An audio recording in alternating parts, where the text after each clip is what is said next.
I basically got to witness him doing what he calls compassionate inquiry, where you compassionately inquire around your trauma, do it in a way that is not so attached to the pain or the anxiety around it, but from a perspective of the same compassion you would show to a friend talking to you about it. And it was beautiful to witness. And it was so beautiful that I thought, okay, this is very mental focus. It's very using your brain to kind of work through this shit. And that's what I know I can do. That's what I know I am successful in. Welcome to the Multiple Truths podcast. We're your hosts, Holly and Brittany. This is a space where we can come together healing in community, where we share our self-love journeys, insights, and wisdom, embracing multiple perspectives along the way. A space with no hierarchy or judgment, fostering love, compassion, and respect, and where we honor our differences. With open minds and hearts, everyone's truth is welcome here. We are in this together. Let's dive into the episode. Hello, and welcome back to another episode of the Multiple Truths podcast. You are listening to Brittany today, and I'm really excited for season 2. We are going to have a lot of men on this season, and I'm really excited to introduce you to the guests that I have here today. Kaleb actually booked a reading with me, and when I think I asked him like close to the beginning of the reading, I was like, I need him to be on my podcast. I need him to share his story. There is so much I'm excited to get into today. I feel like he is an inspiration for a lot of men out there, just a lot of people out there in general. So Kaleb, hello. How are you today? Hi, Brittany. I'm doing well, thanks. Yeah. You were the first medium I've ever booked or I've ever worked with. I got off social media when I began my soul's journey, but I needed some attachment to the world. So I did join TikTok, something I hadn't done before. And I quickly started to understand the algorithm, and I used the algorithm to my advantage. I specifically kind of fed it only interest in spiritual healing and self-care and things like that. So it just became this beautiful sounding board for me of, people who were healers or healing. And some of your readings kept coming up. It's like they were just speaking directly to my soul. I mean, they were just so on task with what was happening in my soul's journey. I mean, and throughout the journey, it was a 6-month journey for me.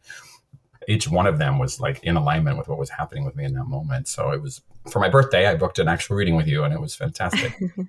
Oh my gosh. I love that you bring up, well, thank you, first of all. And I love that you bring up social media and just how much of a sounding board it was for you, because there's so much grossness with the internet, and it's really up to you how you want to use it. When you were talking about how it was such a sounding board to you, I was actually getting chills. So I love that you used it in a way to, I guess, help navigate what you were going through. And I would love to dive into your soul's journey a little bit more, how you got there, where that started for you. You made the decision to go off social media. I mean, other than TikTok, which you curated to bring you videos that were beneficial, which I think is beautiful, because it's really easy, like I said, to get trapped in the scrolling, the distraction, So how did your journey start? When did you realize that you were like, okay, I need to heal, I guess, for lack of a better word? Like, how did that all start for you?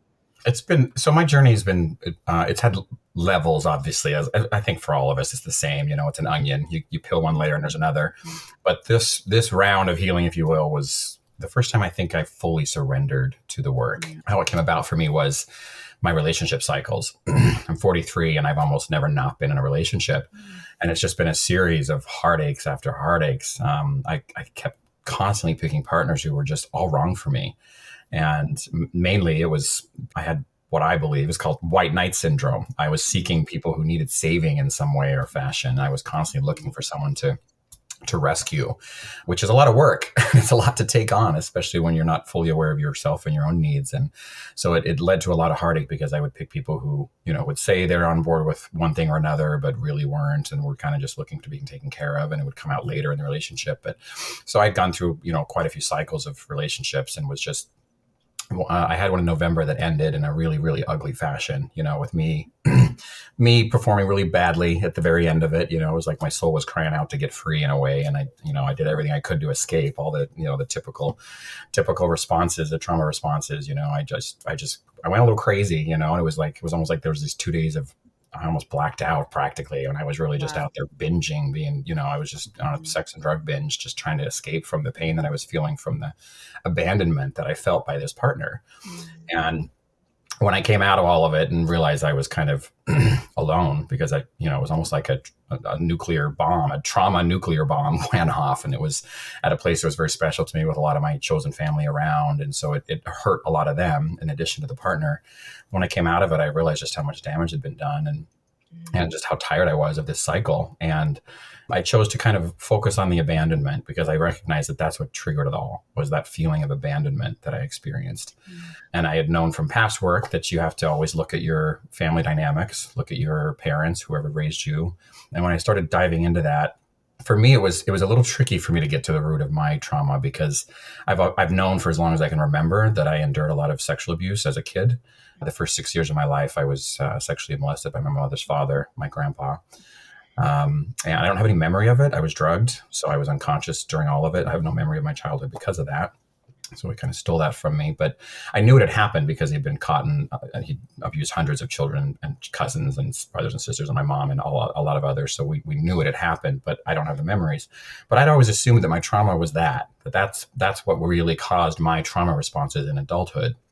So I'd been looking in there in the past, kind of at that area. And this experience made me realize, well, there's no instance when I can think of where I would have felt abandoned by him. First of all, I have no memories of it having happened. And I don't have any memory of feeling abandoned by him. I would think that would be a good thing in this case. Mm-hmm. So I started diving deeper into my relationship with my parents and thinking about what I experienced with them.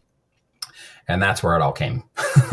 When I started looking much closer at the relationship dynamics with my parents, I recognized that the abandonment that I felt from them over and over and over again, my needs were not met at any point in time. I didn't have a voice. I wasn't able to actually speak my mind or have a say in anything.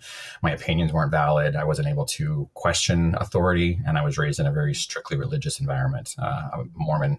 My dad was a bishop. And there's different versions of Mormonism. Mine were the extreme version. So what I found in my journey is that growing up in that environment, there were constant dictations or direction given around who you are, what you are, why you're here, what it means to be alive, blah, blah.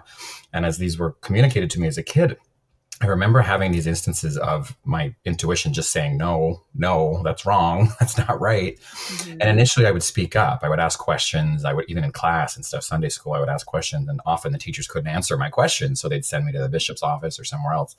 And often then I would get no comfort there either. But they basically wouldn't have an answer either and would usually boil it down to, well, faith, which was never enough for me as a kid. I've always been very cerebral and I wanted deeper answers. But I recognized that to be safe in the environment that I was in, I couldn't really speak my mind. I had to conform. I had to make them believe I believed. And I believe what happened is I turned off my intuition. I am an empath who had no access to my power for 43 years. To be safe, I had to eliminate that connection to intuition, which is a dangerous thing for an empath. It left me with nothing but access to my brain. And when I kind of acknowledged that, I had to start thinking about, okay, what formed my brain's abilities? I've had a lot of success in life. I'm a CFO for a pharmaceutical consulting firm. I have a really good life from the outside world's perspective. I'm a huge success, but my inner world was a mess. And so I started looking at what gained me that success, because it was mental, obviously. And I realized that it was a lot of my dad's influence. My dad is, for all his faults, he's an incredible businessman. I grew up on a farm, which I hated, but 1,200 acres of alfalfa with our closest neighbor being 7 miles away. It was extremely isolating. Yeah, you can't get much more isolated than that. That's far.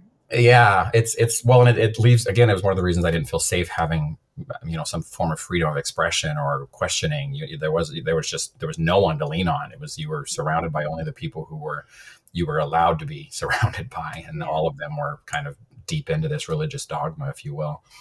When I started diving in deeper to that reality, I realized that the way I had survived was using just my brain, and my brain had kind of formed these thought patterns of survival that were very much based on my father's way of thinking. And I started looking at my father and realizing that my father is a classic NPD, narcissistic personality disorder. I'm not talking the casual term people throw around these days. I mean, he is his ultimate goal is to be a god with as many wives as he wants, running a kingdom in heaven. Like that's his ultimate goal. You can't get more narcissistic than that. So Wow. that that awareness for me allowed me to go, okay, I recognize that in my father. I recognize where it comes from. Now, how has it shown up in me? So I started looking at ways narcissism might be appearing for me. And I kept butting into like little glimpses of where I would see it show up, but it wasn't like the full, it didn't fully jive or click with what a narcissist is or how they operate, because there's so many ways that I've always been very altruistic and cared for others and very caring and loving. And so it just didn't quite sit right.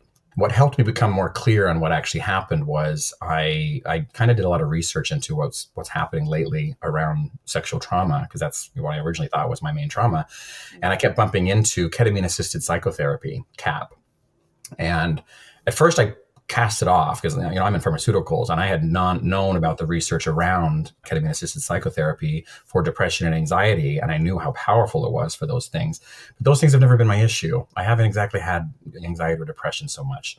I've been too busy to have those things. I keep myself so occupied because my trauma response tends to be fawning that I didn't really have time for those things. So I kept kind of casting it off. But as I continued my work, it kept coming up. It's like Source wanted me to see this. It was important that I be aware that CAP is available and that's a thing.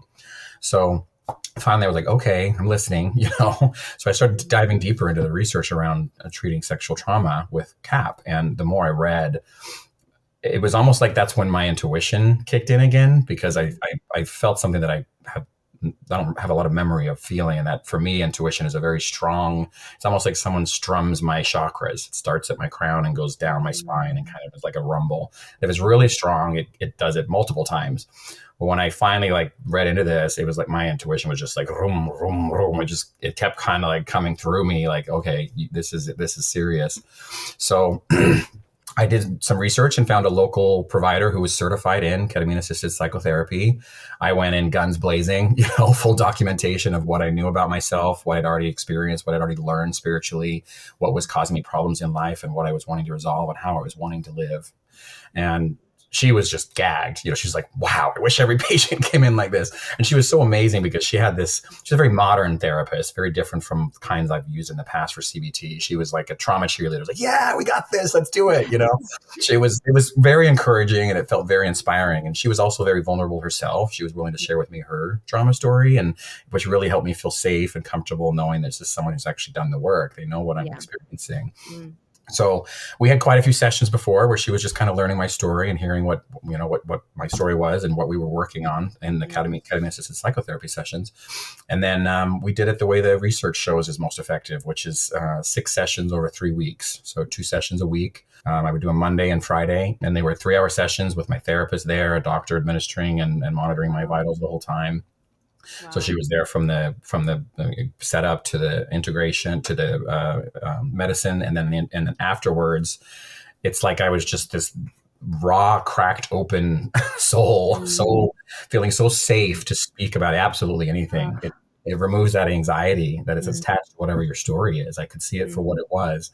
For me, it allowed me to almost zoom out on myself. It was like I could see myself and witness myself. I could see my brain for what it was, an organ. It's not who I am. And it's just something that's designed to keep me alive. And that's all.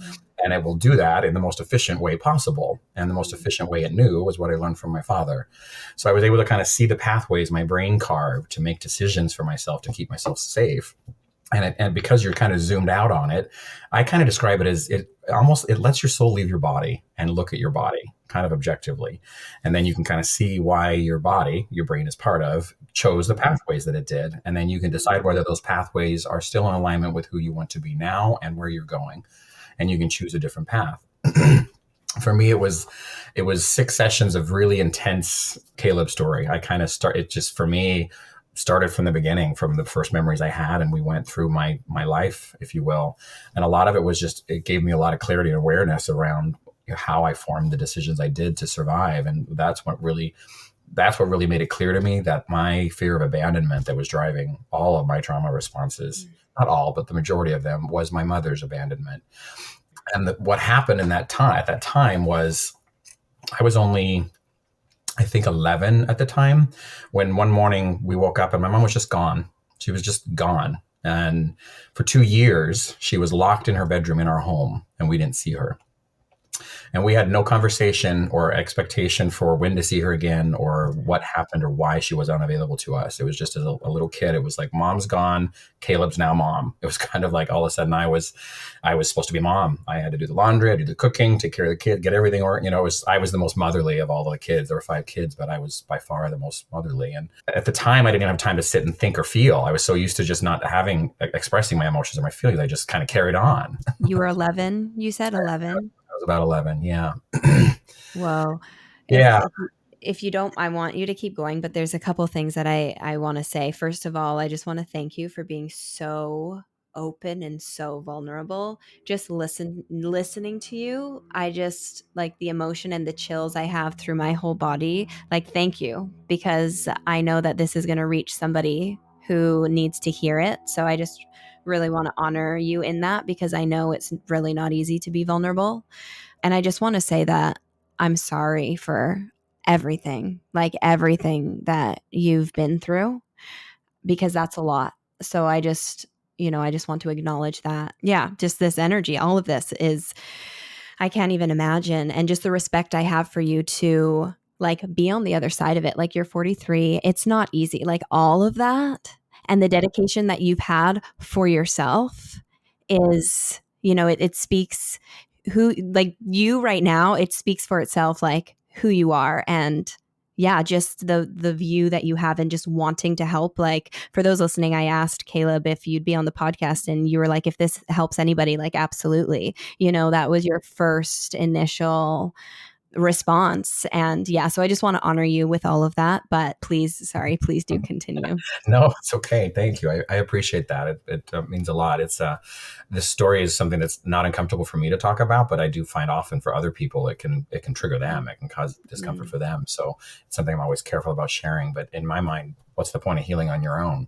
That's wasted healing. Absolutely. In my mind. There's something about healing in community and being witnessed in your pain. It takes it to another level. So many people feel shame, and because of all of that shame, they hide it in. And that was me for a long time. Like, I was raped at one point, and I didn't tell anybody for 10 years because of the shame. And there's something about talking about it and opening up about it that just adds a whole other layer of healing.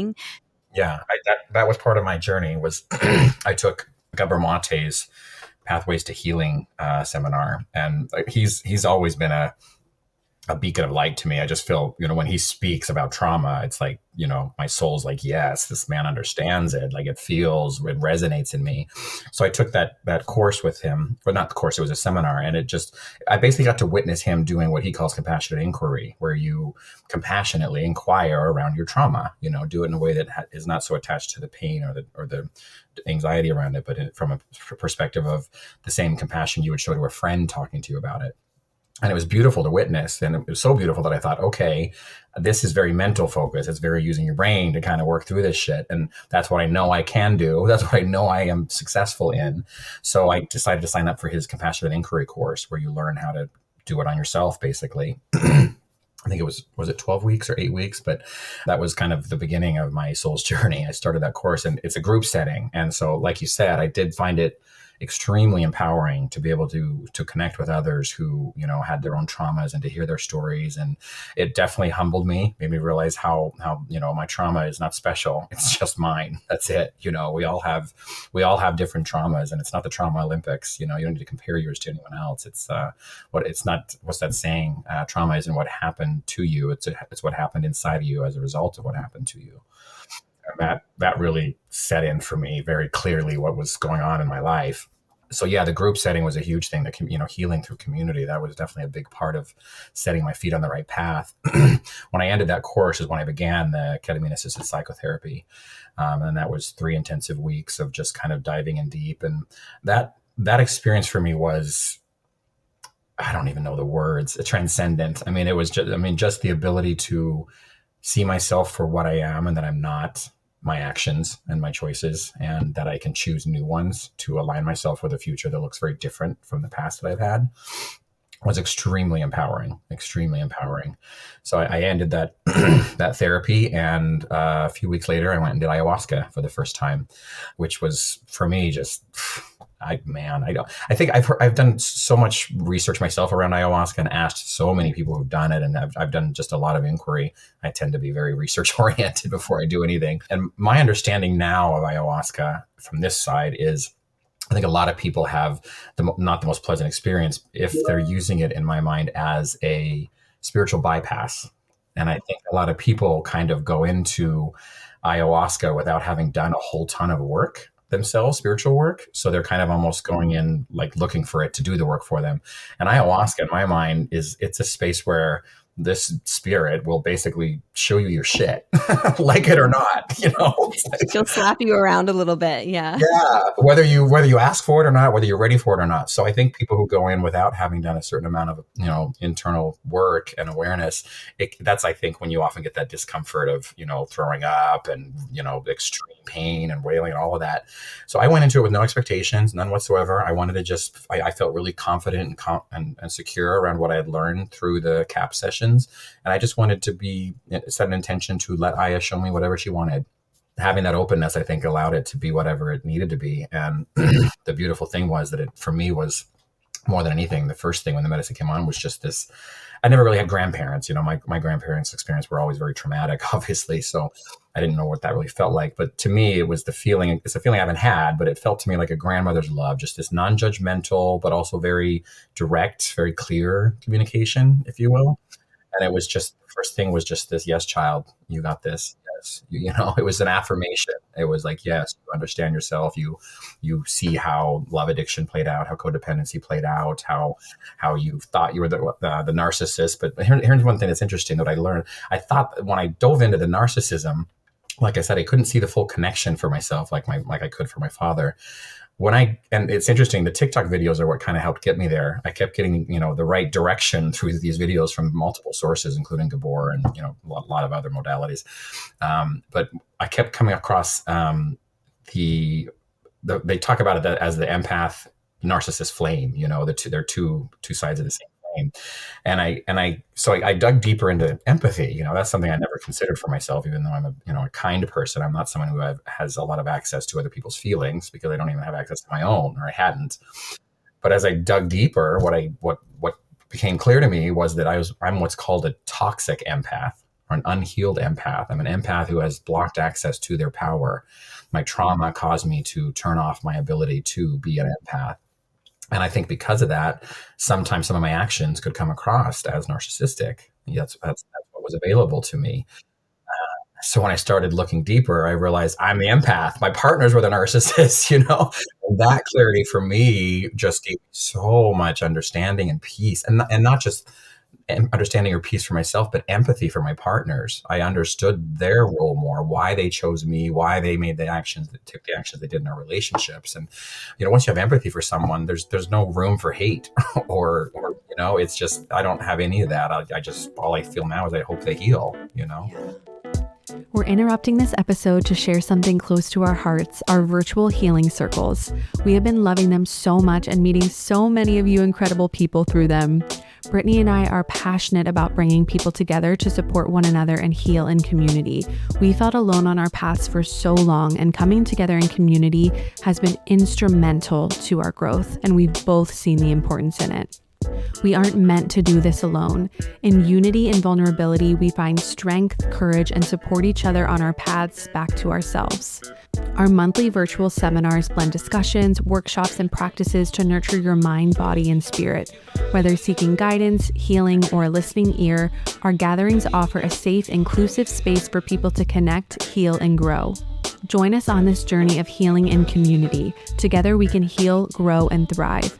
Register for the next circle using the link in the show notes. We hope to see you there. And it takes a lot of work to get to that place where you're genuinely, at a place where, people who've done you wrong, where you can look at them with genuine compassion, to have empathy for them. So again, that just speaks volumes of you and like how far you've come. And there's so much of your story where I'm like, oh my gosh, I could have a whole episode on that. I could have I already have the book rights for when I retire, so you can't have it all. Okay, fair enough. Fair enough. But there's so much there, and I'm really I forget the ketamine. What is it called? The ketamine Ketamine-assisted psychotherapy, CAP, assistant. KAP, assisted Okay, psychotherapy. Yeah. I am so intrigued with that because ketamine is, I've never done ketamine. It is a psychedelic if I'm not mistaken. I'm really, if you're open to kind of diving into just, I mean, I know you talked about how, it opened you up and everything, but I'm curious to know a little bit more about that specifically, maybe just in comparison to other psychedelics. For me, and I've said this to my audience many times, like plant medicine changed my life. Like it saved me. It saved me. Psilocybin and ayahuasca specifically, honestly, like marijuana at times has really, really been there for me as well.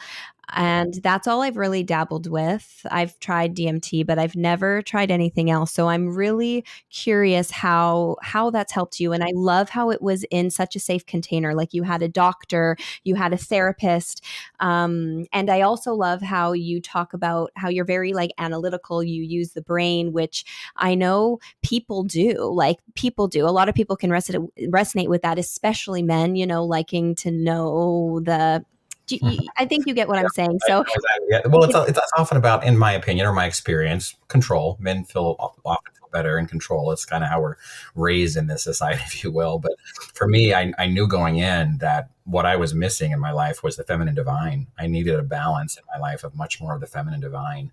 I had, kind of, again, the empathy block prevented me from really accessing any of those energies. I was just focused on what I did have access to, which was the mental strength. So real quick, I want to get into that, but I did want to respond to one thing, and that is that what started my ability to have empathy for others' stories it's kind of beautiful. So I wanted to share it.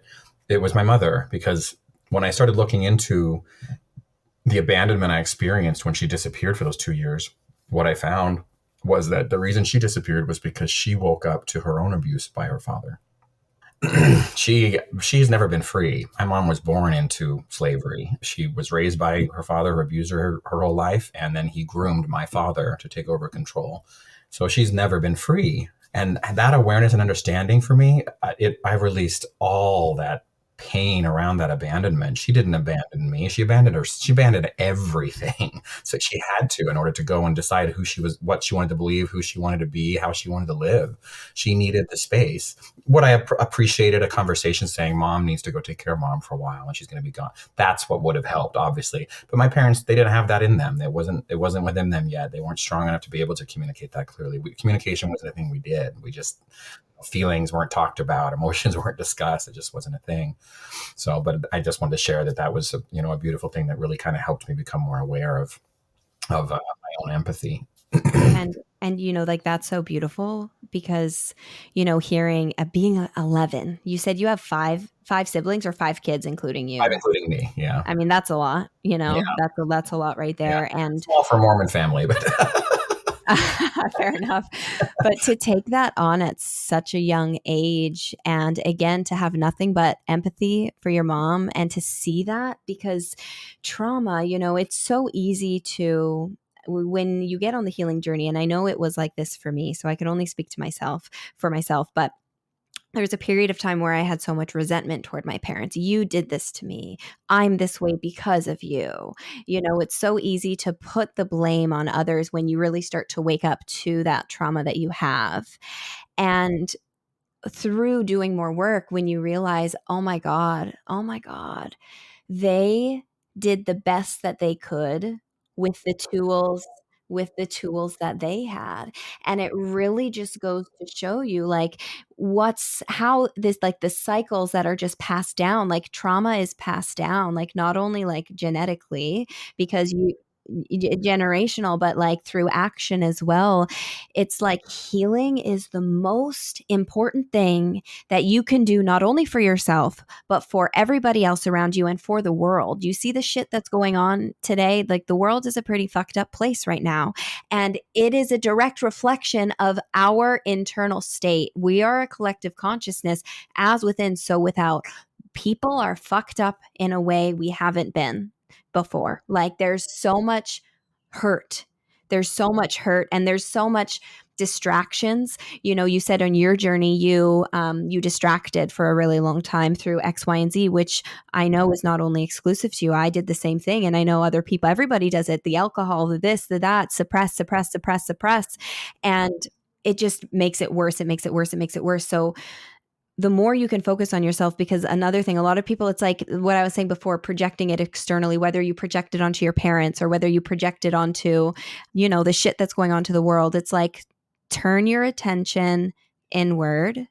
And by doing so, some people might say it's selfish when really it's not. Like, by doing that, you are going to make change for everyone and for the future generations. Because if you're focused on your healing, your kids are not going to have to deal with that shit. Yeah, everyone around you, I mean, you're healing the collective as a whole when you heal yourself. It's the best thing you can do. If you don't like what you're seeing in the world right now, the best thing you can do is go inward and heal whatever's broken. It will have an impact. Yeah. And sorry, I just want. Yes. So you said it was 3-hour sessions. Yeah, so I'll give you the full rundown. So it's a clinic specifically designed for ketamine treatments. Mm-hmm. We found a beautiful clinic that's run by a mom and her kids. She's the doctor and her kids are nurses. And this is all legal then? It's all legal. Yeah, it's interesting. It's actually what kind of got me interested in it in the first place was I was fascinated by watching the approval process go through the FDA. When they put it through the FDA for this purpose, it was really, from my perspective, at least from being someone in this pharmaceutical world, it was really interesting that the FDA's own rules in a way worked against them. They did not want to approve it like this. They know the abuse that it can have and how easy the access can be when it's available like that. So they didn't want to approve it, but it was the results of the studies that they did were so compelling. They had no choice. Their own rules worked against them to say, you have to approve this. And that I thought was really interesting. And it's that effective. So yeah, there's clinics all over. The issue, in my opinion, is that so many people are using it to treat symptoms. If you have anxiety, depression, it fixes that like immediately. It's like not an issue. But if you don't do the actual internal work that's causing the anxiety or depression, it'll come back. So you're really just getting treatment to feel better for a little while. I wasn't interested in that, which is why I did this research into what really helps get down in there with it. And the research said that it really comes down to, you kind of have to pummel the brain. The brain's had all this time to form these pathways. You have to kind of pummel it with this medicine for a repeated period of time. You're kind of forcing your brain to submit in a way, which is something it doesn't really do. Which I love to associate, like personally, I talk about this on my YouTube and stuff. I believe like the brain is the ego. It's what makes us human. It's very necessary and we need it, but we don't actually want the mind to be in control. We want our soul, we want our soul to be in control. Exactly. So it's just like, I love how you were talking about it earlier. Like the mind, all it is, it's an organ. It's a part of this physical being, which is necessary for this human experience. But we are so much more than that. And you were talking about how it like allows you to kind of, your soul to step out and zoom and see. Yeah. So sorry, keep going because I'm really curious to hear more. But no problem. So we set up the sessions at the clinic, and that's all the clinic does. They're just little rooms with, setups for people to have their experience with the ketamine. And my therapist would join me from the minute I got there. So she was there for the first hour or so, a little less than an hour, usually 30 to 45 minutes, was just the doctor kind of asking a few questions, trying to get a feel for what my experience was last time, what my purpose was, how strong it was, things like that. Safety more than anything. And then they intravenously inject the ketamine, and that you're hooked up to monitors and everything the whole time to make sure your vitals are where they need to be and that you're safe. So there was never one moment where I didn't feel safe. It was all very, very professional. And then once the medicine starts coming on, the clinicians leave the room. And my therapist is in the room for support, but for me, and I believe this would probably be the case for most, I don't think talking's very possible. Like I mean, again, you're kind of out of your body, so it's like talking's not really a thing. You're kind of having a conversation with yourself, with your soul. So similar to other psychedelics in that sense. It's okay. Yeah, depending. Although for me, it's interesting. I had done psilocybin journeys quite a few times before this as part of my soul's work in other areas. And for me, when I'm on psilocybin, I am like, I can't stop talking. It's like data dump. I just pour it out of me when I'm on psilocybin. But for whatever reason, the ketamine for me was just a completely sensory deprivation. Like, I mean, A lot of people put a mask on. You would listen to there's specific playlists designed for it. Some of the researchers found there were certain music really helped, improve the medicine, if you will. John Hopkins has a playlist on Spotify that I used a lot of. Um, so there was, and then I also, as my journey went on there, I kind of curated my own playlist, if you will. I kind of started to understand what was happening. I was like, okay, I can do this even better, so I kind of customized it to me, which made it even better. But yeah, the whole time I'm under the medicine, you're under the medicine for 45 minutes to 60 minutes. It comes on strong and fast, and it keeps you there because it's intravenous and they're testing you. It's a specific dose that's continuously flooded into your body. So it's not like casual drug use like people do on the street with ketamine. You're in it fully for the whole period of time. And while you're under it, it's, the experience is really whatever you need, whatever you want it to be. For me, like I said, I didn't go in like having specific thoughts or direction. I was trying to be really open and just set intentions to understand myself better. And it kind of gave me whatever I needed. And for me, it was understanding my story, my journey, start to finish. So each week was almost like a little section of my life, my story. And I got to look, the beautiful thing about CAP is most people go in for anxiety or depression. The second the medicine comes on, millisecond, the first thing you notice is it sees anxiety, depression, it just goes whoop. And that's out of the way. Now, what do you want? It's like that is gone. So it's like, okay, who are you or what do you need without that? It eliminates the anxiety and depression so fast. It's not even funny. It's like, those are just gone. And then it's kind of like, okay, now what? Now what do you want to know, or what do you want to learn, or what do you want to witness or view about yourself? So I just, for me, it was just, it became just this little journey of my story, what I experienced. And for me, I made connections that I had never made before. Like I could see why something specific that happened to me as a kid caused me to choose to then move forward this way in life, why I would, interact with people this way. I could see how those connections formed, even though they weren't conscious choices at the time as a kid. It became very clear to me why I kind of moved in that direction. And for me, even though I don't have access to my childhood memories, likely because of the drugs I was under as a kid, I did have quite a few memories from even later life memory. My memory's never been great because of some of that abuse that happened. It's hard for me to retain memories, but it did help me bring back some memories that I had long forgotten, things that were just buried in my mind. And it was very helpful because it allowed me to process the feelings associated with what happened. Because as a kid, we didn't express emotion. There wasn't a safe space for feeling. So I got to actually feel what it felt like. One of the things that came up for me was my second abandonment was at about 13. My first girlfriend ever in junior high killed herself.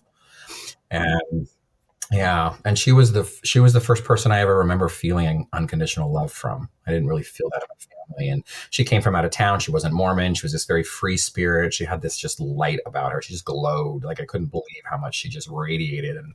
And despite all the trauma I knew she had endured, she's been through a lot. She was, abused and sexually molested by her father. And her mother was a drug addict who would leave her with her kids for days at a time. And it just blew me away how much she'd endured and how she was still just this radiant, positive light. And the way she loved me was something I hadn't experienced. It was unconditional. And it was a feeling I hadn't experienced. So I got a year of that feeling, and then it was torn away from me again. So that I didn't realize how much that had traumatized me, how much that had an impact on feeling abandoned, and that was 2 instances within close proximity to each other where I had been abandoned, and the impact that it had. And I was able to access the pain that I felt around that because at the time that it happened, there was no outlet for me. There was none. I remember it felt like a week where I just cried and stopped. I was just unconsolable. My mom was really worried about me. I remember that. And she was no comfort at that point. I'd already felt abandoned by her. I knew what her belief systems were. I knew they didn't align with my own. I knew it didn't feel right. And so it gave me no comfort at all, especially because she wasn't Mormon, so their belief system was that she's in hell practically. But, Right. I was going to say, especially with the religious background, I could only imagine that would not offer comfort in the slightest bit. Yep. Yeah. Whoa. Yeah. So the sessions were, so it was, I took it very seriously. I knew how impactful it would be. And I had done a lot of research around what it would mean. You're so out of it that you're not allowed to drive home after. They require that you have someone pick you up to take you home because it takes a minute to get all the way back in your body. It's kind of how I see it. You're out of it for a minute. So once the medicine ends, 45 minutes to an hour, clinician comes in and removes it, and then they leave the room, and it's just whatever you and your therapist want to discuss. And for me, it was like, again, it was almost like what happened then was what happens to me when I'm on psilocybin. It was just pouring out of me. Yeah. And my therapist was just there documenting everything, making sure we had everything very clear and prepared to ask any questions or nudge as needed. But it was just a sounding board more than anything of me to be able to kind of like, and the beautiful thing was my therapist was mostly the support system. The work was me. I was doing the work. I had to sit there and kind of express what I experienced, what I saw, what I believed, and why I chose the pathways I did. She would just kind of affirm things or give me another perspective. But it really was me doing the work. I had to choose to do the work. So the 6 sessions were each one of them was powerful in its own way. All of them had their own value and meaning and worth. But the final session for me was a celestial experience, I will say. And it was my intuition that was kicking here. um, it was quite a moment for me. It was what it was more than anything was almost like I'll try to describe it, but I got the feeling that I was being crowned like a pharaoh. Like it was this massive ceremony, like a pharaoh in Egypt getting crowned, but there was no audience. It was just me up in the clouds crowning myself. This is your true self. And what's left is pure possibility, nothing but possibility. So whatever you want it to be, you are now the ruler of your domain. It's like making me emotional. Yeah, well, it did me too, for sure. The really powerful part of what happened then, and this happens to a lot of people, and the doctor was always asking this, did any spirits visit you? Because apparently a lot of people, when they're in that state, are able to be visited by spirit. And for me, I had moments of that, but in this instance, it was much more powerful than the rest. As I was kind of feeling this like sense of like ascension, if you will, of crowning myself, I felt this dark energy pulling at me, like trying to drag me down. And it was interesting because I didn't feel anxious, probably because of the medicine. I was just curious. I was like, oh, didn't expect that here. But as I felt it getting stronger, I recognized right away that it was Ross, my mother's father, my abuser. And I could feel it. All of a sudden, that beautiful white open cloud space was gone. And I was feeling the darkness pulling me down. And as I was feeling this dragging, I immediately felt Amanda, my girlfriend that had killed herself. I felt her energy sweep in, grab something, and pull it away and disappear with it. I have like the hairs on my arms are standing. Yeah, me too. Right Me too. the chills. And then it was just, I was just back in that space, just pure white possibility with nothing but, whatever I wanted to be. Basically, it was a very empowering moment. And, it's one that left me, it was a big impact on my, my mental state around all the work I was doing. It made me feel powerful and strong and in control of my own life and my direction and where I go next. And it set me up for having the strength to stay on the path I was on. Hey guys, we are super excited to announce the launch of something new. We will be launching something called a community on a platform called School. That's SKOOL. It's similar to a Patreon, but better. It's a platform for learning and, community. Basically, it will give you access to exclusive content from both Holly and I. Holly is a certified holistic health coach, and she is also a certified embodiment coach. I have a degree in kinesiology and received a certification in personal training. I also am an advancing student in mediumship development and have been channeling spirit for as long as I can remember. Through our own experience and journeys, as well as our knowledge gained through education, we will be curating content to specifically aid in your journeys back home to self. This will include monthly guided meditations, guided embodiment practices, pick-a-card readings, energy healing, guided workouts, and healthy recipes. It will also include important teachings to help you become the most embodied version of yourself. Some topics will include how to connect with your intuition, how to tap into the psychic within you, how to heal your inner child, how to face and understand your ego, how to heal your relationship with your body and food, and more. This platform will also allow for conversation and connection with others who are also part of the community, giving you the opportunity to potentially meet other like-minded individuals who are also on the path of becoming the best versions of themselves. This path is not easy and at times can be isolating. We are not supposed to do this alone. Community is so healing and so important, so we hope this will provide support for you regardless of where you might be on your journey. It's only $22.22 a month, where you will have unlimited access to all of the content as well as the new content rolled out monthly. It will also give you a $10 discount on our monthly healing circles. Holly and I both struggled with self-image, self-confidence, knowing our self-worth, and knowing what it means to truly love ourselves the majority of our lives. The truth is that we are not taught how to properly love ourselves in this day and age, and we are on a mission to make change. We owe it to the future generations to come. We believe that it is important to love your mind, body, and spirit cohesively in order to truly step into the highest, most authentic version of yourself. We hope to see you there, honey. I have so many chills just as you're like speaking your whole story, and just like when you were talking about getting crowned, I was getting emotional. Like that in and of itself, it's like spirit, like you, like, and you did this, like you should be again so proud of yourself, just because you said the medicine doesn't do the work for you. Same when you go to ayahuasca, when you do psilocybin, any of that stuff, a lot of people give their power over to the medicine, and it's up to you. It's up to you. You get out of it what you put in. It's like you can't just put a band-aid on things. You can't just go and expect to be fixed. It's you doing it. You can use these things as a tool to kind of really dive in there and to kind of what's the word? Because you don't need any medicine to do any healing. You can do it all yourself. However, it's like if you do the work and you use the tools, it'll kind of help you get to the nooks and crannies quicker, you know, kind of like you said, like any. Yeah, it removes the barriers that your mind created to keep you safe, which is fine because all the mind's trying to do is keep you physically safe. It doesn't give a shit about your spirit. Exactly. And that's what you need to get at. You need to get at your spirit, because like as society, we so many people have forgotten, right? We're so disconnected from who we are. We're disconnected in a more than we've ever been, just society as a whole. And, you know, like I was saying before, the mind is simply human. It was created when you were born. Your soul is ancient. Your soul has been around for eons longer. It's like your soul is the one that should be in charge here, not your mind.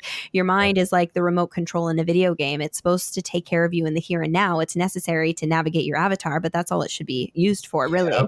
You know, nothing more than that. Thank you so much for sharing that, you know, the ketamine experience. That's just so fascinating to me and just sounds so healing if you're, you know, willing to actually do the work. You know how you said your therapist was like, oh, I wish all clients were like you. Like, well, of course, you know, because as the therapist, they can't tell you what to do. They can't, you know, do those things. They're kind of more like a sounding board, you know, like you said, to offer different perspectives. So you're probably like a dream client because you're actually dedicated in this work, in healing yourself. And it was just satisfying her to see such progress. She's almost exclusively trying to work towards CAP sessions now because and it really was kind of, I always, when I talk to people about it, what it was for me, because I've done CBT, I've done several years of CBT, and I find that process extremely slow, excruciatingly slow. And I'm not a slow person in general. I'm a very fast, rapid thinker. So I went in specifically telling her, I am not here to spend years diving into the little nuances. Here's all the nuances. Let's go, you know, let's go.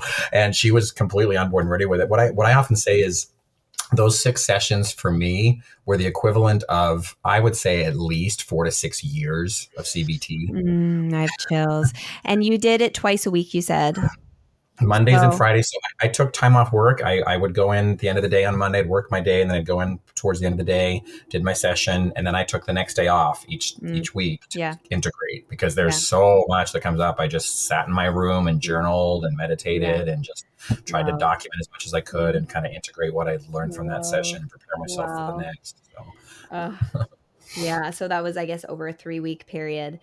That is incredible. That is incredible. You know, I really feel, again, as long as we don't give our power over to it, as long as we understand that we need to be doing the work and it's, you know, us in charge, I really believe that plant medicine is what's going to help solve this mental health crisis that we have.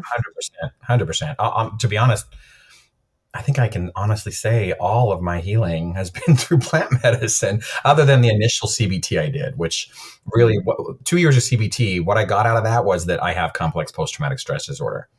Like that seems so obvious now, but such a basic thing, really. But it did help me understand why I was having difficulty being present more than anything. The CPTSD was causing me to kind of have blackouts and get pulled back to that place. And that place for me was blank. So it was just this blackout kind of thing. So it gave me that clarity of how to be here now. I learned about mindfulness and presence, but there's so much more that I needed to cover. I mean, in the CAP sessions, just it was like diving in such a deep, profound way without the fear attached to it, without that worry that whatever it is that you have attached to those trauma memories it's not there. So you're able to talk about it in a way that's not uncomfortable. Yeah. And like get to the nooks and crannies, the details. And you even said it brought up some memories that you had suppressed, getting into all those areas as well.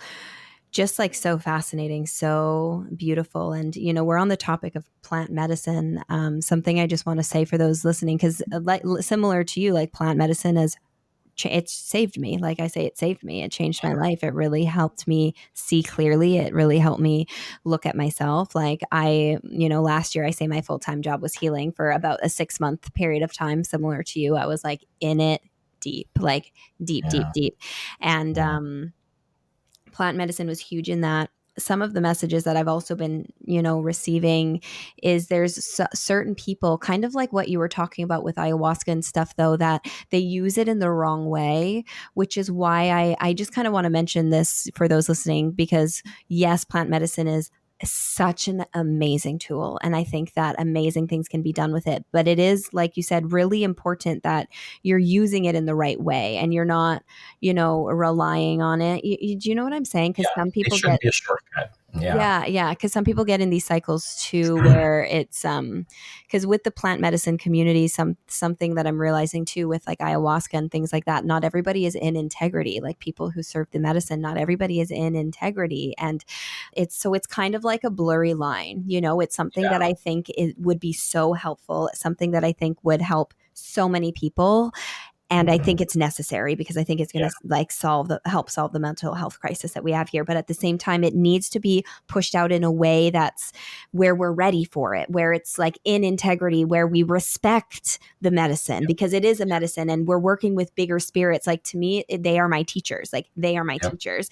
Psilocybin has been my teacher. Ayahuasca has been my teacher. And the respect that I have for these spirits, like to me, it's like medicine, but it's more than just a physical thing. It's spirits, and it's like understanding they hold so much wisdom and they're here to teach us. But it's kind of like, when you're in school, when you go to school, the teacher will teach you, but it's up to you to make sure you're absorbing and learning and actually like utilizing and integrating. You can't just go, okay, yeah, they taught me the lesson, I'm good now. It doesn't work that way. So I just wanted to add that for those who are listening, because I do think it's important. But it can be hard to get access. I was very grateful for the access I had. I've been on quite a journey with my spiritual leader. They're non-binary, but I've been with them since before their transition from a female, and their story, watching what they've been through to understand themselves and integrate who they are. I started my therapy with them. I did a couple of psilocybin journeys before I ever did ayahuasca, but I was able to do a private ayahuasca ceremony with them and their shaman, who's administrative. Which for me was really important because I knew I've heard the other stories I hear about people with ayahuasca is sometimes when you do them in a group setting for the first time, it can be uncomfortable because you're cracked wide open and everyone else is too. So you're kind of receiving everyone else's shit. It's like it's all right there laid bare. And I know I had enough of my own. I didn't need anyone else's. I wanted to experience my whatever came from it for myself. Yeah. And it made all the difference. Obviously, not everyone has the resources to do that. But I'm grateful that I did have that access. It's a lot easier to do in Colorado, I will say. There's a much more, the laws are much more lenient around it for personal use. So that's where I went to do it, was Boulder. Wow, that's amazing. And everything you're saying is it makes sense, because things such as this, they're not so readily available. It's it's still kind of like underground, for lack of a better word. And for those listening, I recommend the plants will find you when you're ready. Mother Aya calls you when you're ready. I'll just give a personal example. It's something easy to go off of. I felt like Mother Aya was calling me, so I put it out there. I said, okay, if you're calling me, My 30th birthday is in October. I would love to gift myself a ceremony for my 30th birthday. And I got invited to 3 ayahuasca ceremonies in the month of October. So I knew, I was like, she's calling me. Yeah. She's got me on speed dial. That's so beautiful. That's just such a positive example of the way the law of attraction works. I thought I understood that before I began this healing journey. Now I realize it's not about finding anything. It's about becoming what you want so that the frequency you're on attracts others on that same frequency. Things, places, money, whatever. You just have to become it first, knowing it's all within you. Yes. And a lot of, and another thing on that, a lot of people, they try to manifest, okay, let's become the frequency of money. Let's become this, when really it's like, just focus on your healing. Because when you focus on your healing, you become more of who you actually are. You become closer aligned with the frequency of love, which is who we are. Our soul is love. And that's the highest frequency. So the closer you get to that, the higher your frequency is going to raise. Naturally, you're going to resonate at closer to your most fulfilling soul path. Therefore, you're going to become a magnet for what truly is meant for you. You're not going to have to try. Beautiful. That's beautiful advice. You're absolutely right. Just focus on your healing. Stay the course. That's some of what I experienced was a lot of what I had done to survive, what my brain did to survive, again, was fawning. I was constantly taking care of everyone around me and neglecting myself. I didn't even know what my needs were. It was all about whatever everyone else needed. You were projecting. And one of the ways I did that was projecting. Yeah. Trying to feel safe by making sure. Yeah. Yep, give it to everyone else.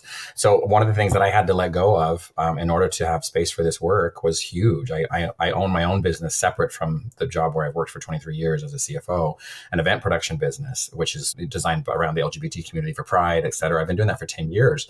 But as I started going back into that cycle of preparing for those events, my intuition was just screaming at me. It's like, no. It was like, so as hard as it was, I had to close the doors on that business to make space for this healing. And I look back now and realize if I hadn't done that, there is no way I would be right here right now. I would have fallen right back into a lot of those same patterns. It would have been really bad for me. So sometimes you have to trust source. And there was a lot of trust fall for me with my work, a lot of trust fall. And thank you for sharing that example. For those listening, I'm going to share a similar but different, because same thing for me. I had to let go of my teaching career. I had to drop out of school. I was in a master's program for counseling myself. And if I didn't do that, I wouldn't have been able to go on my journey either. And it's often, like, I'm sure for you, giving that up probably felt like a huge risk because you were comfortable there, Yeah, and it was just a huge risk. It cost me financially a lot of money. And I had to do it anyway. I had to choose to do it, even though it was really, really difficult. It wasn't just that. In a lot of ways, I had to give up what I thought was community. Now I see it for what it is. It's more of a scene, but I believe it was my community.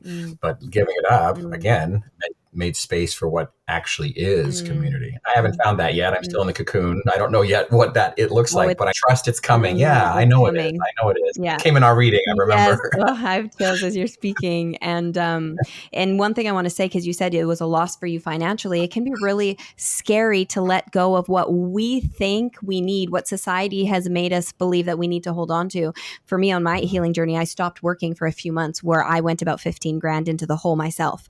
And it's scary. It's really scary to do that, especially when it comes to those material things, those things that keep us safe, like finances, So for those listening, I'm not saying your journey is going to look like ours is, but there's, similar mirrors in that sense, where you are required to trust fall.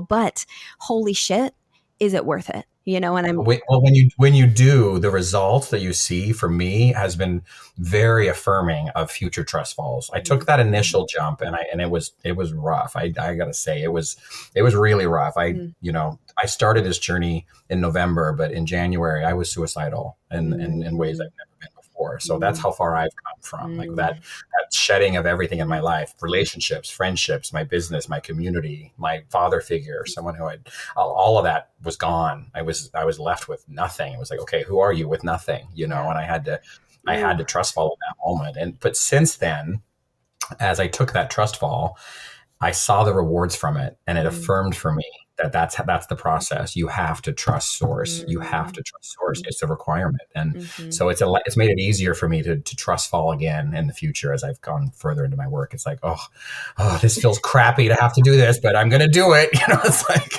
it's like you said something earlier about like surrendering the brain.